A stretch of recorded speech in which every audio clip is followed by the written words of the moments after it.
Hey guys, I'm Paul Marini with Marini Made Harps, and in this video, I'm going to do a sort of an in-depth tutorial and walkthrough of our new line of chord harps. We're going to talk about how they're designed.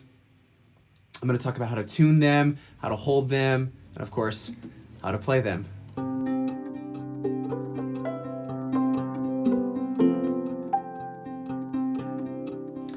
So the basic design and sort of shape of this harp is very much like our 16-string lyre, but what makes this very unique, not only from this lyre, but from like all of our harps, is that traditionally, and I can show you on this, harps are strung in a, ascending scale, right? But with this one, you'll notice that it's actually grouped into these like pairs of strings, and each of them are a chord. And what we've done is actually set the entire harp into a specific key. And then it also has like an alternative, like optional key as well, minus the David harps. I'll get into all those details when we actually get into like playing the harp.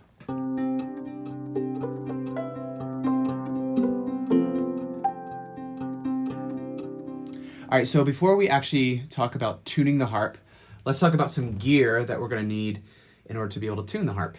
So you're going to need a tuning wrench, which comes with all of our harps, as you can see, and then a tuner. And there's a couple that we would recommend.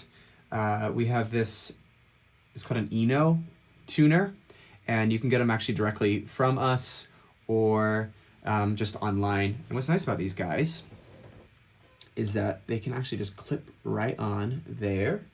And if it turns on for me, I can tune it just like that, which is pretty great. Or if you want something that's much more accurate and also very expensive, the Strobo Plus is great. I use it up here in the studio. And there's also just a ton of great tuning apps out there that you can download onto your phone. And I can maybe put like a link to a few that I use, but I use my phone probably the most. They're great. And then lastly, our harps are going to come with a tuning chart, which I hope you can kind of see.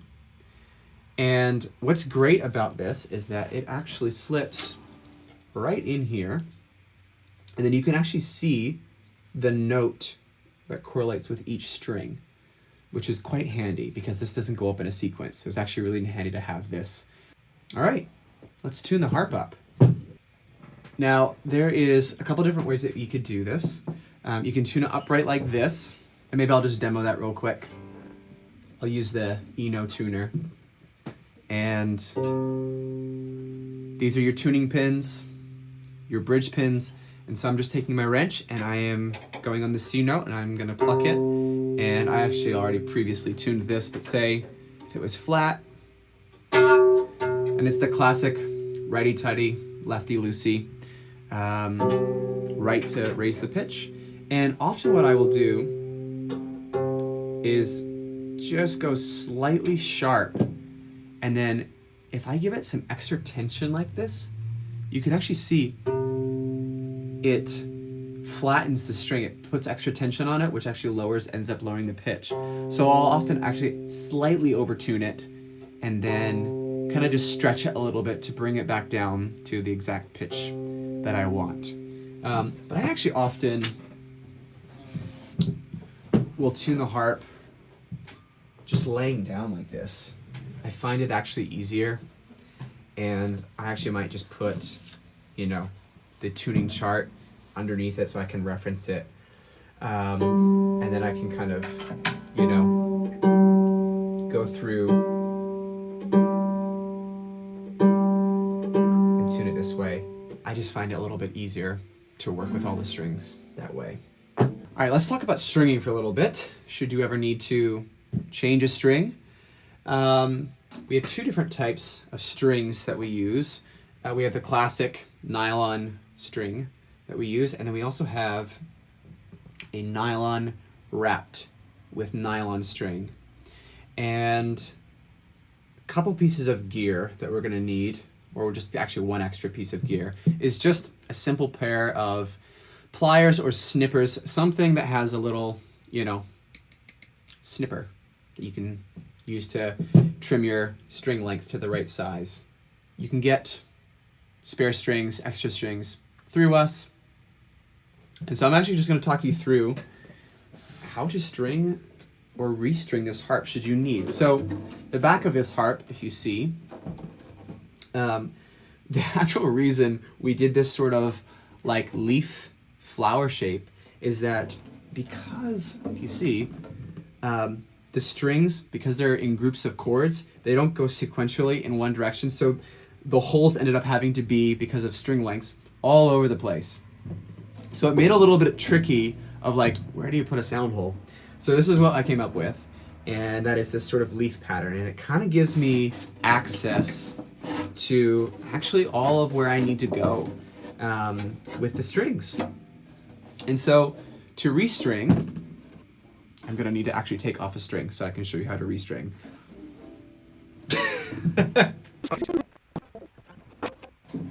Right, strings are off. Okay, so let's talk wound strings first. These are very easy because they come with this little leather stopper.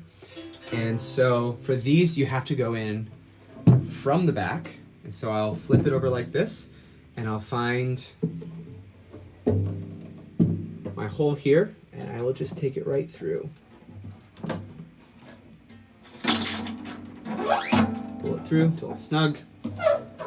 And then on the opposite side, I'll bring it up here. And then what I like to do is I like to give about 1.5 to 2 inches of excess. So hopefully, on this camera angle, I'm gonna give myself about that much extra. All right.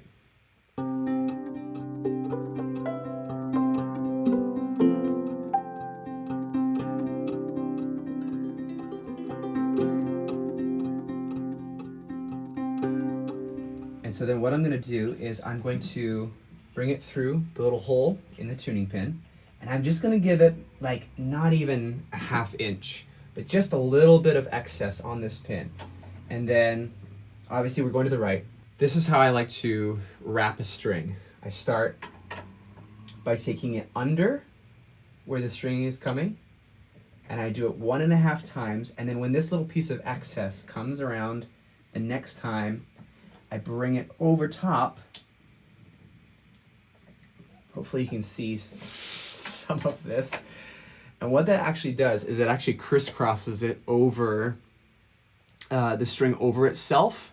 And so it's like pinching itself, and I think it just gives it a more tight, secure knot so you'll get less slipping.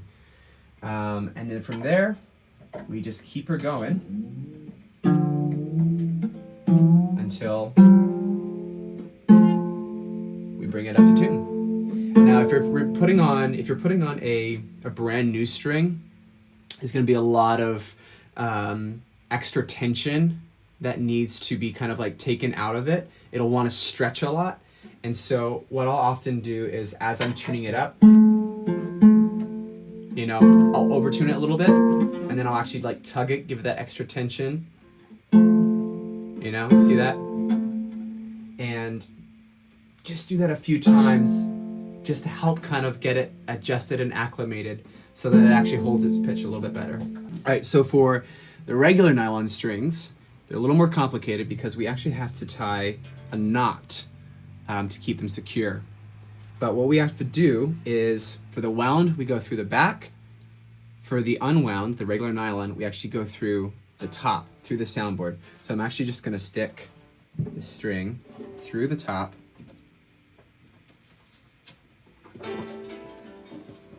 And then pull it out the back, like so. I've got my other end here.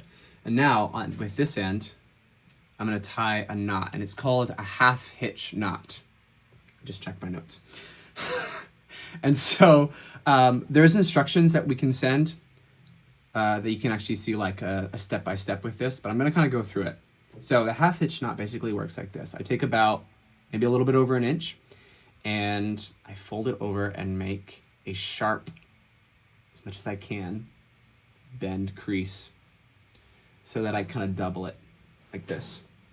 Then I take a piece of filler, which is basically just like thick nylon string, and I'm gonna go in there and I'm just gonna stick that right in so that you kind of reinforce it like this, okay? And then I take my right hand, pinch it between my two fingers. With my left hand, I take it and I actually am gonna go and I'm gonna make a loop. Now I take this end with my right and I take it through the loop about halfway down, and then I pull this end tight. There we go. And then it actually makes this little knot, if you can see. And I'll often do it like maybe twice. I'll do that same thing. I'll take it and I'll loop it again, stick half of it through, pull it tight. And if it's a smaller string, maybe just for good measure, I might do it a third time. There we go. And now we have ourselves a half hitch knot. And then I can pull this back through the other way, pull it in nice and snug. And then I will do the same thing. I'll bring this up, give it about 1.5 inches to 2 inches of excess. Get this through the hole here, and then do that same process again. Under once, or 1.5 kind of thing. When that piece of excess comes through again, I go over top, like so, and then we are in business. And there you go. Okay, let's actually talk about holding the harp to play it. So we've built these kind of custom stands so that it can sit on either on the ground or on a table like this. And you can actually play them literally on a table or on a stool with these stands that we've made. And, you know, just that sort of a thing. The other option that you have is to actually take it to your lap, and you use your left hand to support it on this side here, and it kind of leans a little bit to the left of you, because it's actually designed a little bit like a guitar. So you're here with a guitar, right? And we're pulling it up to here, but still kind of has a little bit of that guitar feel. And this is going to be different than normal harp. Normal harp, you're actually on the left like this, and you're looking at the strings from the left. And it kind of sits a little bit more on your right. Chord harp, we've designed it so that it actually sits to your left, and you're kind of looking at it this way, and it's predominantly with your right hand. But the last way to play this harp, and actually it's how I always play this, because it's by far my favorite, and I think the best option for playing the chord harp is using a strap. And so all of these are going to come with an option to play with a strap, and you'll have a strap button on the bottom here, and you get strapped on like so, and then it's going to come around, and I will turn it so that you can actually see it hopefully on this camera. We tie a knot like this so that it actually can kind of loosen and tighten. And what I can then do is put it directly over this scroll and kind of tighten it up.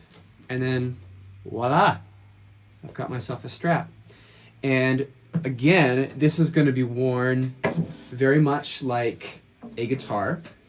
So, if I can get it untangled. It goes over my back and over my left shoulder like this. And then what it does is I put it kind of resting in between my legs a little bit. So it's kind of resting on the inside of my right leg, and then also in the inside towards my knee on my left leg. And what this does is it actually frees up both of my hands so that if I want to use a left hand, you know, to hit some strings as well, I can do that. So I always play with a strap. But also what this does is it gives me the option that I can actually stand with it, and I'll walk back here so that you can see me. But I now have the option to play it standing up, you know? And I can go for a little walk with it, you know? So those are some holding options for you.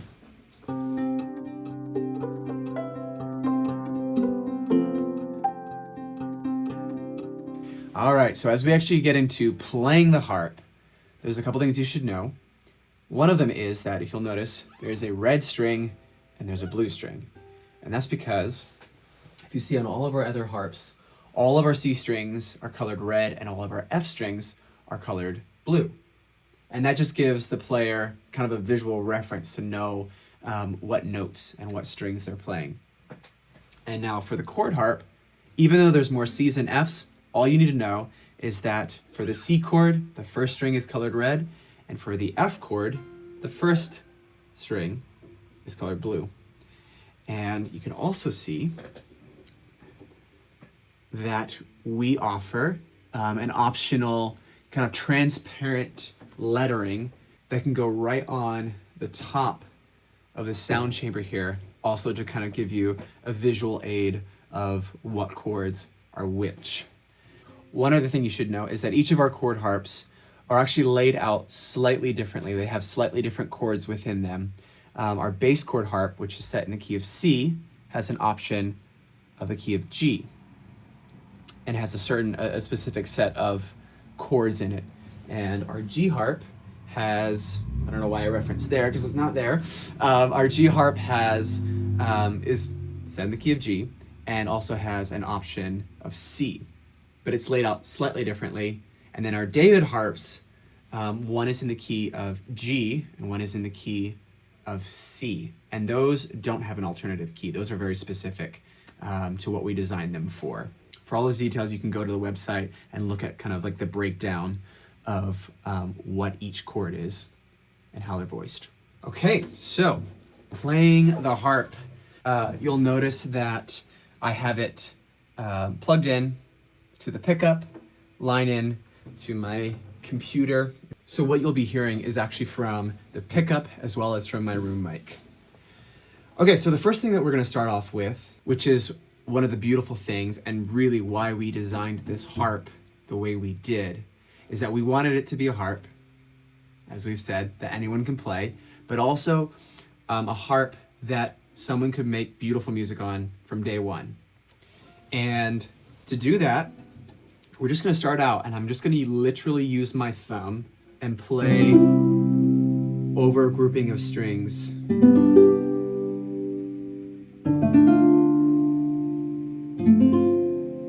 And I'm kind of using my other fingers as to kind of anchor it a little bit. But you can see I just literally can play over a grouping of strings. I can do it quick and get almost like a block chord. It's a quick rolling chord. I can slow it down and get more of a rolling chord. Right?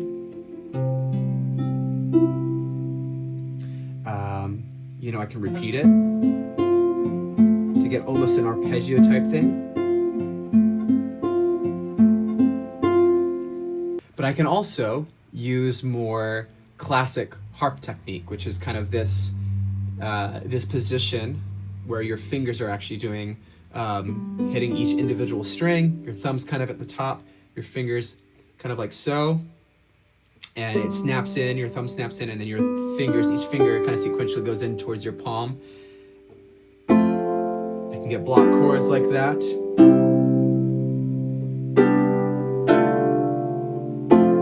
Or I can get the rolling chords,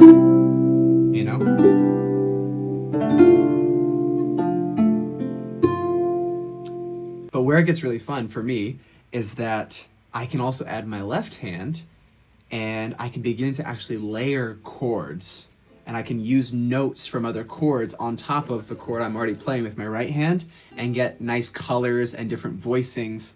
And so for instance, I can simply do something like I can play this F chord and I can just skip a chord, play the A chord, the A minor chord over top. Like, how fun is that? Or I can play just like a C chord, right? And then I can hit this note in the G that adds like the 2 or I can do like a C7. I can play just a whole chord over top of it. So you've got like C, you got G over C, right?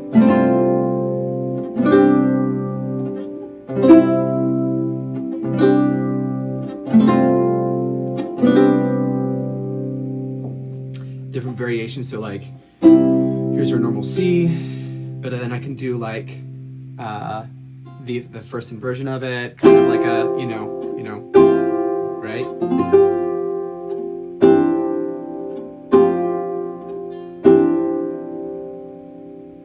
So there's so many different possibilities that you can get just by finding different notes and different chords and you know, playing chords over top of another chord, all of those fun things. Another thing that you can actually find within this harp is that it actually has a scale and a sixth. So if you listen,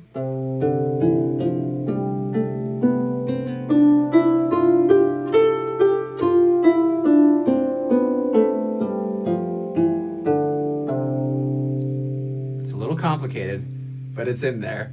And what that actually gives me the ability to do then is add in maybe like little filler licks, or even I can even do a little bit of melody stuff within it. So I could do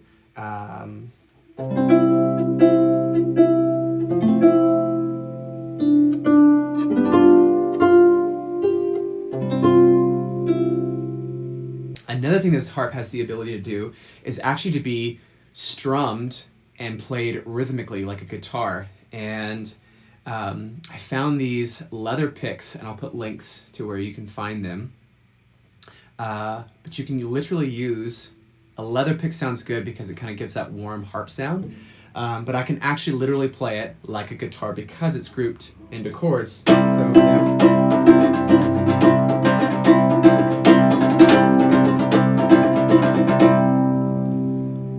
and then I can also use my left hand to sort of layer things on top of my like rhythmic strumming. So we have like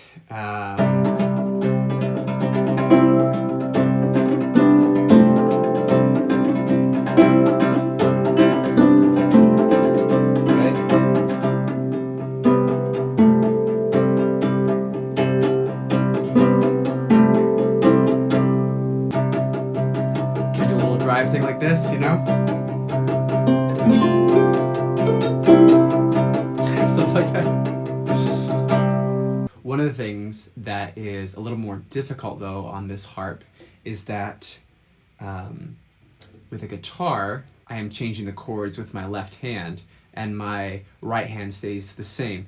On the chord harp, I actually have to move positions and move to the different chord that I want. So it's a little bit more tricky because I'm going from here to the F, I have to jump.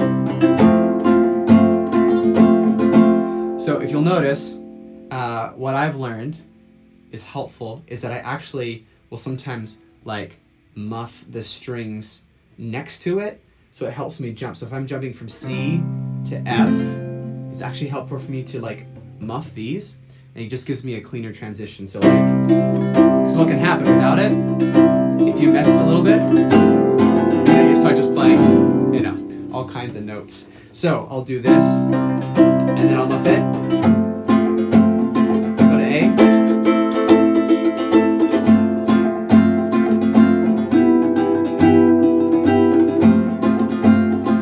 Right? Okay, let's talk about how we might actually put these techniques and ideas into actual songs. Like, how does this actually work when you're playing music? And just to kind of reiterate, this instrument is really primarily to be an accompaniment instrument. It's something that's designed most of all to be accompanying either your singing or another instrument that's playing the melody. So I'm gonna kind of sing some of this stuff just to kind of show you what that would be like. And for the purposes of this demo and tutorial, I'm going to be using the song Great Is Thy Faithfulness. And we're going to just kind of work through it, and I'll kind of show you different things that you can do with that song. As we go into this, I want to show you guys this. So something that we have also done, just to kind of help get you on your feet, is that we've created some song cards, as we call them. They're basically chord sheets that are specific to the Chord Harp. And we also offer these song card holders, aptly named, that, if I show you here, you can put directly on to the side of your harp here, and then your song card can clip on just like that. And so I'm just going to kind of walk you through some things that you could do, some techniques, some ideas of how we might play the song Great Is Thy Faithfulness. I'm going to do it in the key of C. So I'm just going to start off super simple, just with my thumb, and we'll just do this first line. So I might just go, Great is thy faithfulness, O God my Father. Simple as that. Maybe I can switch to some regular harp technique for this second line here. So we just go, there is no shadow of turning with thee. Now maybe I'll add both hands and start to like layer chords. So I could do something like, and thou changest not, thy compassions they fail not. Maybe I'll start to doodle a little bit on this last line. Let's see here. As thou hast been, thou forever wilt be. Right? So there's really endless kind of techniques, ideas, layers that you can mix to create beautiful music. All right, let's try something a little bit more rhythmic. And I'm going to grab my pick here. Let's do a little Come Thou Fount. And we can do that sort of like, right?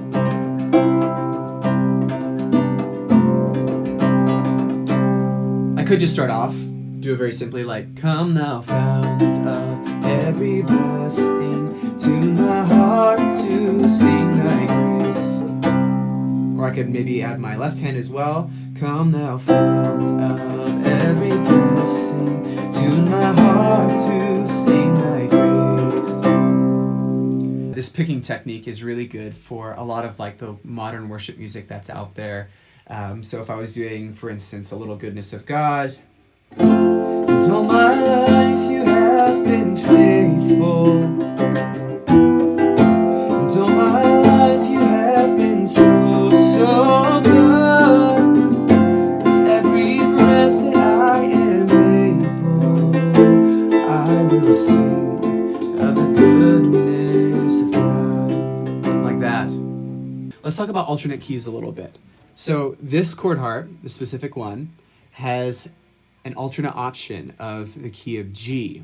But something that you should note is that in the key of G, we have our G chord, right? Our C. But our D chord, which gets played in almost every song, is tuned as a minor chord. So it's going to be flat. So what you'll either have to do is just play the first three notes, tune this F to an F sharp, or you'll see we've actually installed some sharping levers on the minor chords to make them major chords. So for this D, I can flip my lever, and now I have D major. I'm going to leave this as E minor because E minor is the relative minor in the key of G. So that same song, Great Is Thy Faithfulness, in the key of G now, well, we'd actually want to raise this lever or tune this up on the A minor because we need the A major for one of the chords. So we'd have, Great is thy faithfulness, O God my Father. There is no shadow of turning with thee. It's a little bit higher in that key. But you can see how we would need to retune these chords or use levers to make them major But what's neat about this is that, say for instance, if I'm wanting to do the song, the Revelation song by Carrie Job, actually how this is tuned works perfectly for it. So we have, worthy is the Lamb who was slain, holy, holy is he. And maybe I would switch and I'd want to do it more rhythmically. Sing a new song to him who sits on heaven's mercy seat.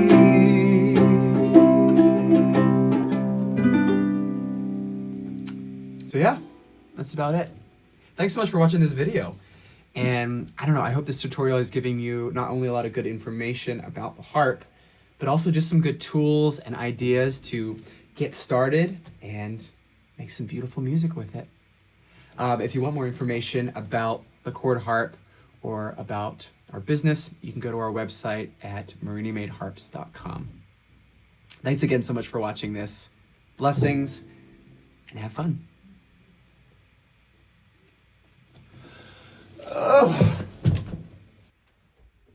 Oh, that took forever.